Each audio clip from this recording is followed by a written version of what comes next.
What's up everybody, this is Brenton Brown from Forza Tuning and Performance again. And today we're going to do a little video about PPI inspections. Some of y'all know what that is, some of you don't. So that stands for pre-purchase inspection. We get a lot of requests for these. And basically what that is for any of y'all that are used to buying cars out of state or exotic cars or kind of specialty cars, those aren't your run-of-the-mill cars that you're going to find at your local car lot probably. So you're going to have to search out. You're going to have to go to different dealers, different states around the country, so on and so forth. Right next to me, I got a 2014 GTR. It's a Liberty Walk car. So this is from a dealership that is local to us. They do send us a lot of cars, or their clients send us a lot of cars. I think this potential buyer lives up in Massachusetts or somewhere, so it's a decent ways away. So we get calls like this all the time. They see a car online.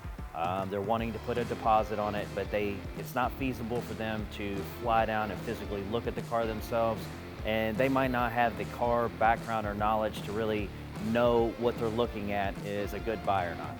Okay, so what they do is they come to us for a pre-purchase inspection, and basically we inspect the car for them.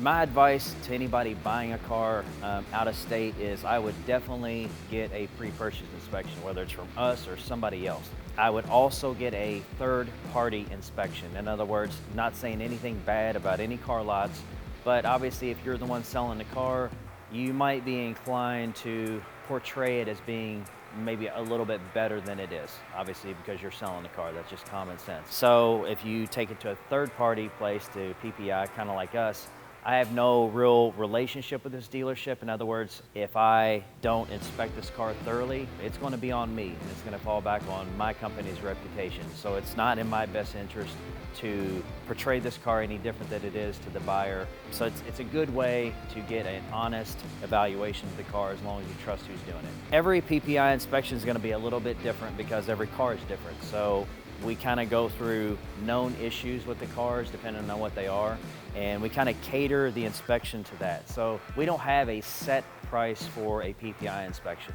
The way we do it is, number one, it's based off what kind of car it is, okay, and that's going to be roughly what you pay per hour for the inspection. So if it's a regular type car, we'll charge $90 an hour.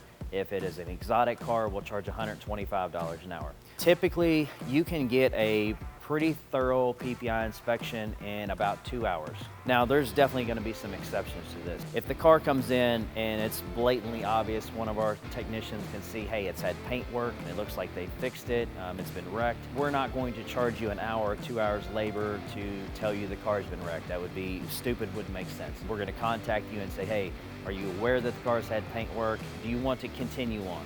Okay, so there's some instance where a PPI is basically no charge. We kind of use basically common sense, which is normally the best thing to use in any situation. So we'll get the car in and do a quick visual inspection, see if we see anything outstanding.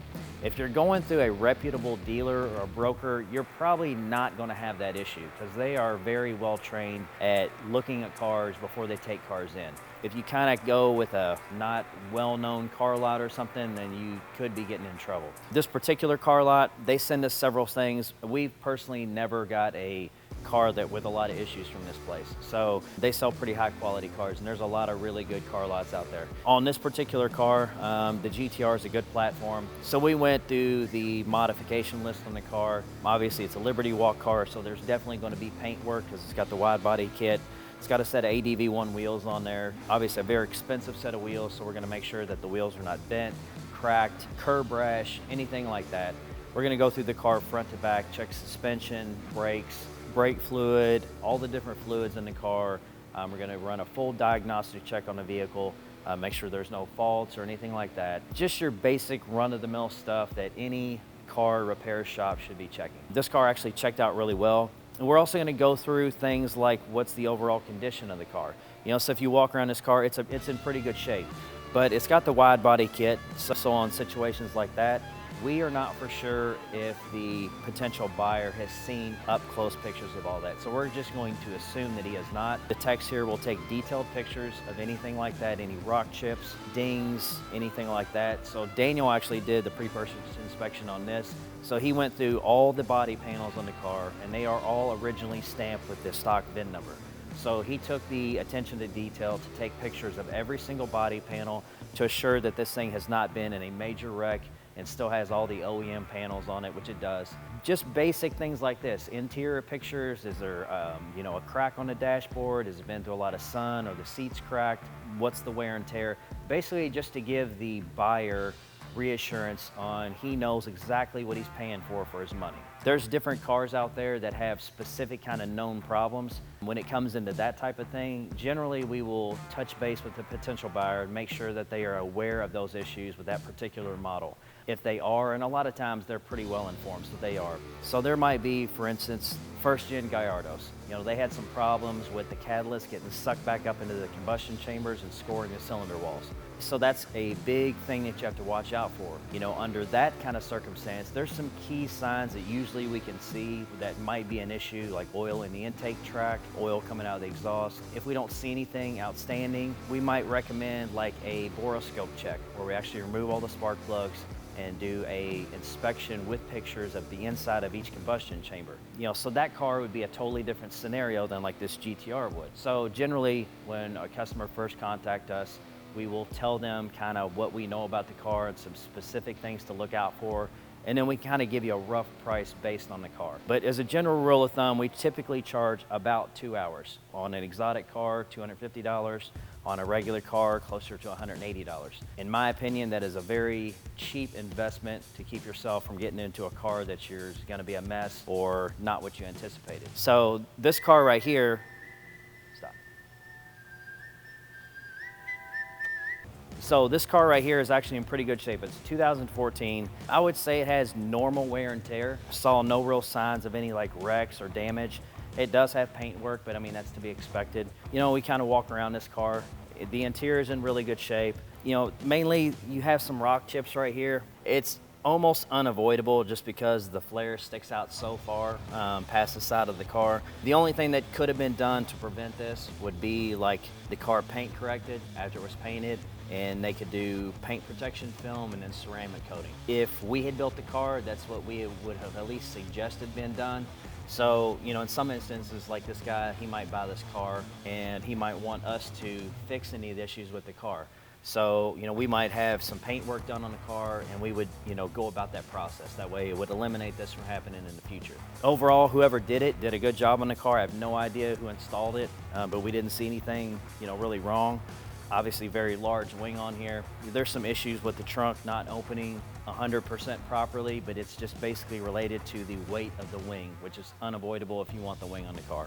So overall, it looks like the car is pretty good. This happened to be here, and we get a lot of calls about PPI inspections. Do we do them? Yes. How much do they cost? That's why I figured I'd give you a little bit of information on that. Whether a PPI inspection is needed or a good idea. In my opinion, it is. I wouldn't want to kind of guess with my own money. That's basically it. If you all have any questions about PPI inspections or questions about specific models, we'd be more than happy to answer them. The best way to do that is go on our website, hit contact us, fill out the form, because we really need to know specifics, year, make, and model. As far as the PPI inspections, no, we do not travel anywhere to go and do a PPI inspection. We are far too busy to do that, so every car would have to come to our facility. All our tools and diagnostic equipment are all in-house. All our highly trained technicians are in-house, so the car obviously has to come here for this to be done. Okay, so that wraps up this little PPI spiel. So now let's go on to something else. Okay, so now we've got this Trackhawk all street tuned and it's all ready to go. So the only thing we have left to do is tune the nitrous side of it. On the Trackhawk, we do a similar setup to this. Some people want the bottles visible for show factor because it does look cool. You can kind of put them at a real drastic slant back here and you can see it. But some people want the nitrous but full functionality of the vehicle. So you put your groceries back here, do whatever. You look under here and then you've got the nitrous set up. So we've got one 12-pound carbon fiber bottle. This is set up a little bit different than normal. This Trackhawk is on E85 and in the tank is E90, okay? So you can do something like this. You can put like race gas in this. This isn't typically how we'd normally set it up. Another shop did this. The way this works is the fuel side of the nitrous system is pulling off this tank. If we were doing this from scratch, I would probably have the truck running on MS-109. There's gonna be MS-109 being injected on the fuel side of the nitrous system. If you don't know what I'm talking about when I say that, on the spray bar, so the blower is plumbed with spray bars through the blower. So we're actually shooting nitrous and fuel underneath the blower directly on top of the intake valves. Okay, so there's two tubes. One tube is for nitrous oxide, the other tube is for fuel. So this is what's called like a wet shot. And so what we're doing is whenever the nitrous sprays, there's two solenoids, a fuel solenoid and then a nitrous solenoid. So every time that the nitrous sprays, fuel also sprays in the other spray bar. And the quantity of each is determined by the pill that we put in either solenoid. With a small tank like this, the small amount of fuel that's getting injected with the nitrous charge is coming out of this tank. So whatever we put in this tank, in this case it's E90. Okay, so we're gonna take it out on the back road and we're gonna see what it does.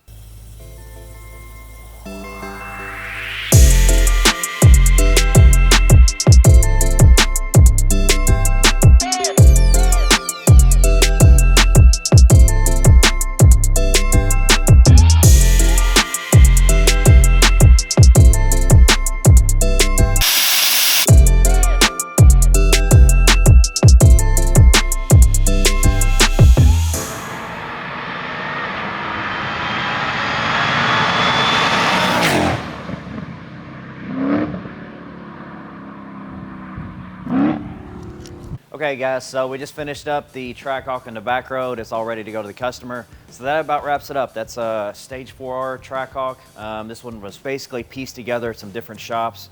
So it's basically has a lot of the components of our Stage 4R package. So we just cleaned up and fixed anything that was wrong or issues he had.